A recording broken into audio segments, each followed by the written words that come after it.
तर नमस्कार मित्रांनो, तुमचं सगळ्यांचं स्वागत आहे आजच्या मिनी ब्लॉगमध्ये. तर गाईस, आता मी जातो आमचा ढोलताशा पथक आहे ना, त्याची आज ओपनिंग आहे. न्यू ओपनिंग म्हणजे सगळं चेंज करतो आम्ही. म्हणजे आपलं लोगो, ड्रेस कोड वगैरे सगळं चेंज करत आहेत.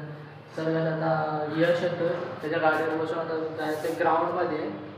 तर गाईज आता पब्लिक झाली आमची मराठी शाळेची ओपनिंगला बॅनर पार्टीचं सगळं नाव वगैरे सगळं चेंज करतात. आम्ही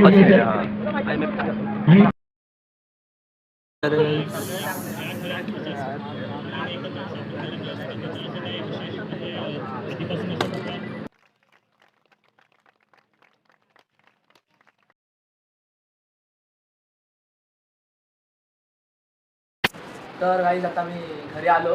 आता झाला आमचा ब्लॉग वगैरे. हा आता म्हणजे मिनी ब्लॉगच आहे आणि ओपनिंग वगैरे चांगलं झालं, मजा आली आणि आमचं पथकाचं नाव वगैरे सगळं चेंज झालं आहे. आता तुम्हाला मी व्हिडिओमध्ये दिसेलच. तर भेटूया दुसऱ्या ब्लॉगमध्ये पुढच्या. भेटूया.